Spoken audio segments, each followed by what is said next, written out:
Assalamualaikum warahmatullahi wabarakatuh. Perkenalkan, saya Fira Nurhan, NIM channel 1181047. Jadi pada kali ini saya akan melakukan pemeriksaan luar jenazah. Jadi pertama-tama sebelum melakukan pemeriksaan, yaitu kita melakukan cuci tangan 6 langkah dan memakai APD. Kemudian setelah itu yang pertama kita mengidentifikasi label yang terdapat pada jenazah yang seperti ini. Kemudian kita cocokkan identitas pada label dengan data-data di berkas rekam medis atau SPV. Kemudian setelah itu kita menaruh label tersebut di bawah jenazah. Setelah itu, yang kedua yaitu mendeskripsikan jenis pembungkus tubuh mayat, lapis demi lapis, dimulai dari lapisan luar ke lapisan paling dalam.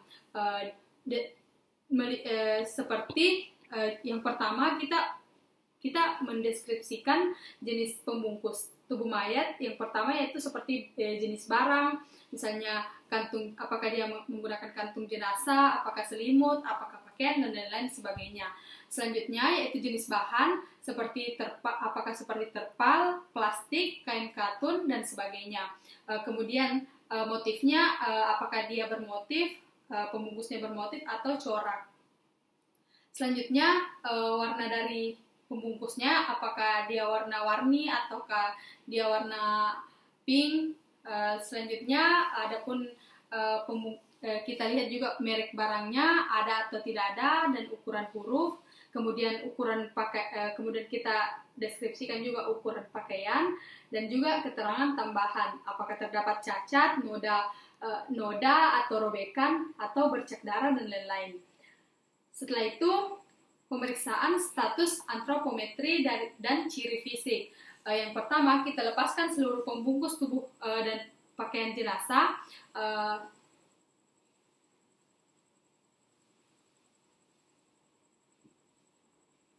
Setelah itu posisikan jenazah pada posisi anatomis. Setelah itu kita mengukur panjang dari jenazah, mulai dari puncak kepala atau vertex ke dasar tumit. Kita ukur.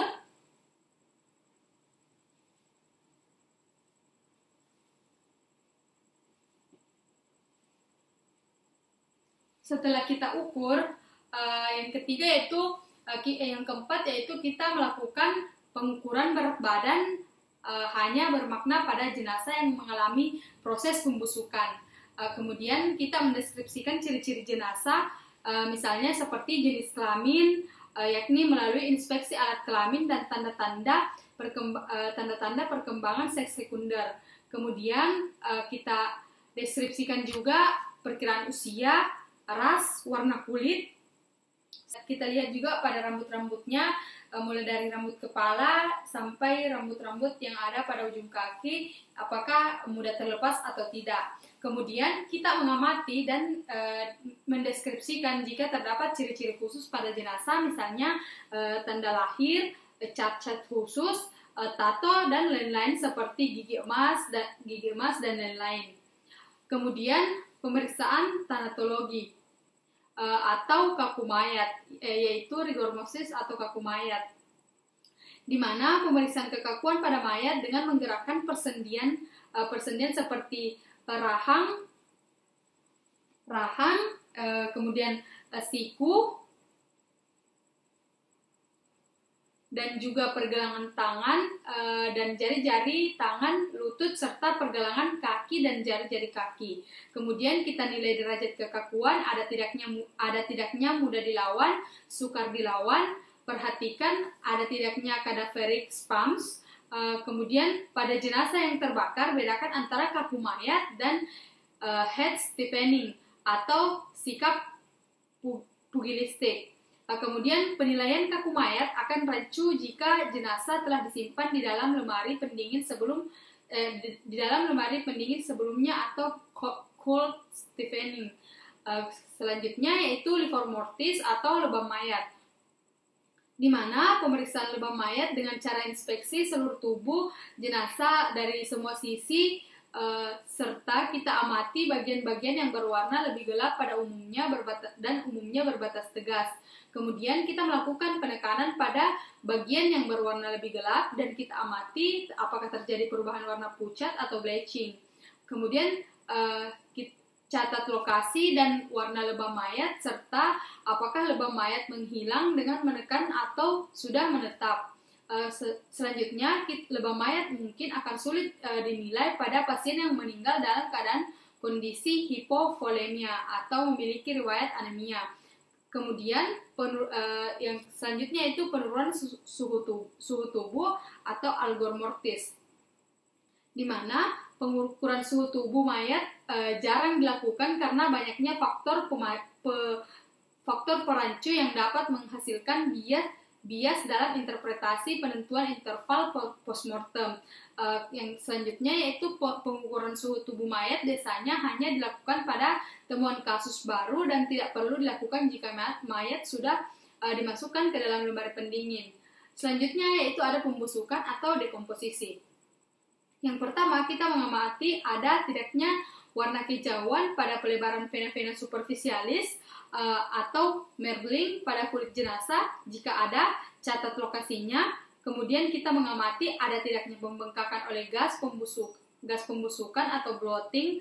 Biasanya terlihat jelas pada bagian tubuh yang berongga seperti wajah, perut, pada wajah bola mata dan lidah bisa terdorong keluar.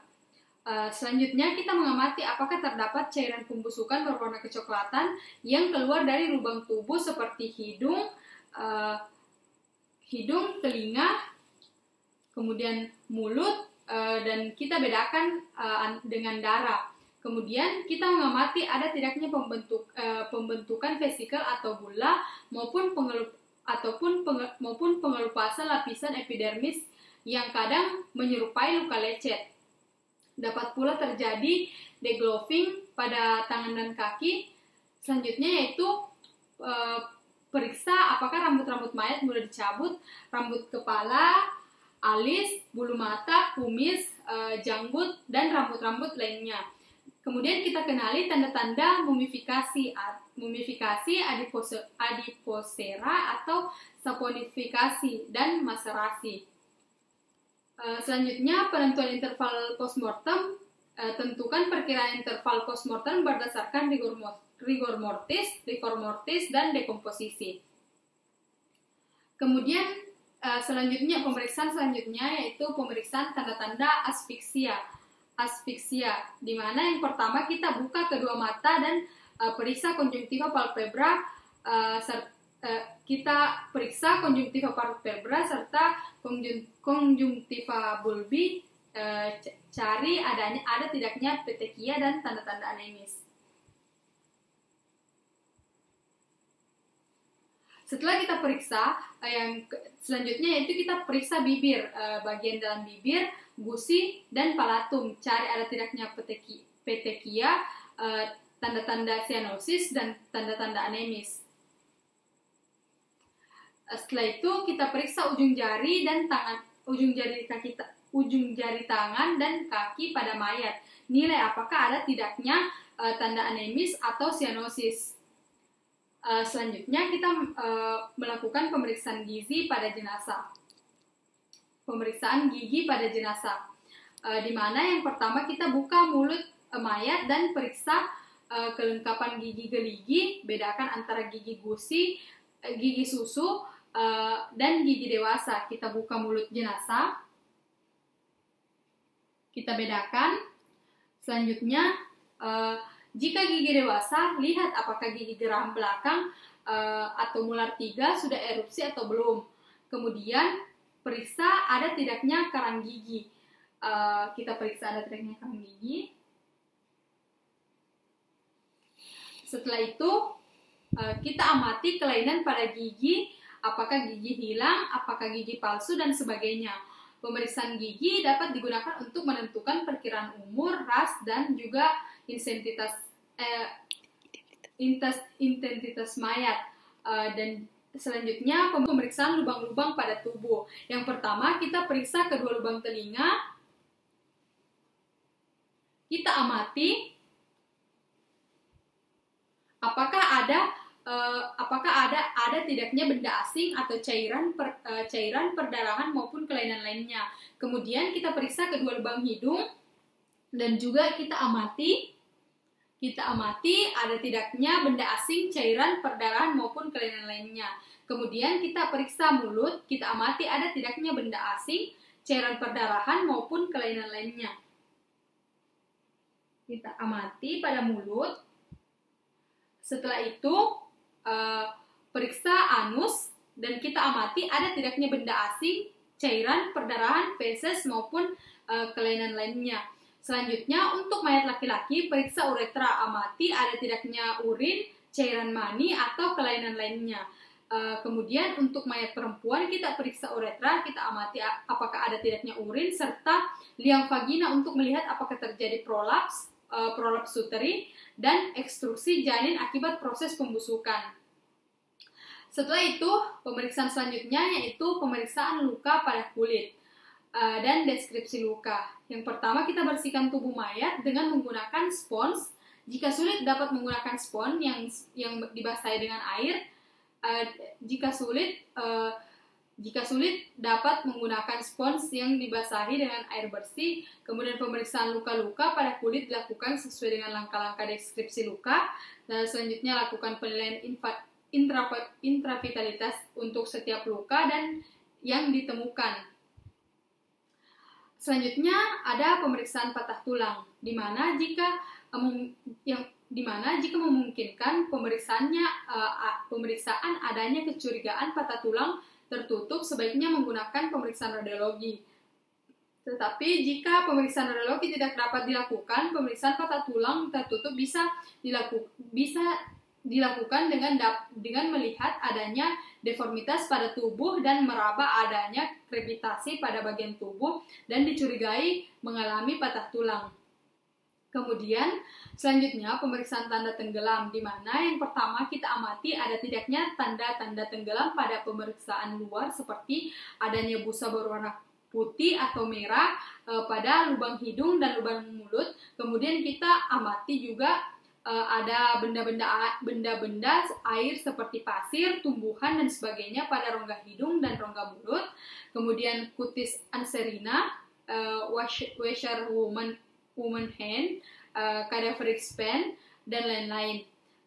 Selanjutnya kita menentukan apakah tanda-tanda tersebut merupakan tanda-tanda intravital atau postmortem. Baik, itulah tadi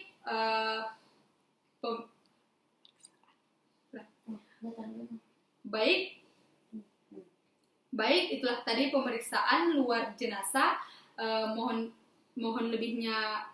Kurang lebihnya mohon dimaafkan. Wabillahi taufiq wal hidayah. Assalamualaikum warahmatullahi wabarakatuh.